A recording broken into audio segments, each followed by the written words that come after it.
Hello students, चलिए question solve करते हैं। ये क्वेश्चन जे मेंस 2026 में आया है from structure of atom chapter से। ठीक है, टू पॉजिटिवली चार्ज्ड पार्टिकल्स हैं m1 and m2 have been accelerated through a same potential difference of 200 kilo electron volt. ठीक है, इस डायग्राम में आपको दिख रहा है। देन हमें मास गिवन है दोनों का, हमें डी ब्रोगली वेवलेंथ का रिलेशन गिवन है। De Broglie wavelength of m1 is x times of the wavelength of m2, ये हमको गिवन है। यहाँ से x की वैल्यू में फाइंड आउट करनी है। अब देखो, ये जो m1 और m2 को हमने m1 और m2 को एक्सेलरेट किया है, तो इनकी कुछ काइनेटिक एनर्जी होगी जिस काइनेटिक एनर्जी से एक्सेलरेट हो रहे हैं। ठीक है, सबसे पहले हम देखते हैं वेवलेंथ और काइनेटिक एनर्जी का क्या रिलेशन है।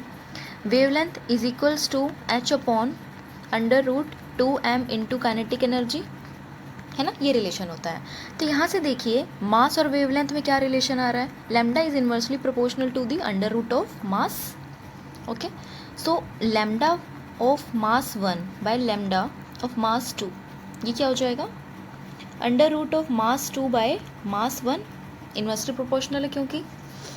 अब इसकी जगह लैम्डा मास 1, ठीक है, इसकी जगह आप क्या रख दोगे, x into m2 lambda m2 is equals to under root of m2 by m1। यहाँ से लैम्डा m2 कैंसिल हो गया, बचा क्या, x is equals to m2 by m1। ठीक है, अब देखो m2 4mu दिया हुआ है, ये 1, x इज इक्वल्स टू यहाँ पे रखेंगे 4 बाय 1। ठीक है, कैंसिल होकर कितना आ जाएगा आंसर इसका 2। ठीक है, तो यहाँ पे आंसर क्या होगा इसका 2, x की वैल्यू क्या आएगी 2। आई होप ये क्वेश्चन आपको अच्छे समझ में आया। ऐसी डिटेल वीडियो सॉल्यूशंस के लिए इस चैनल को सब्सक्राइब करें।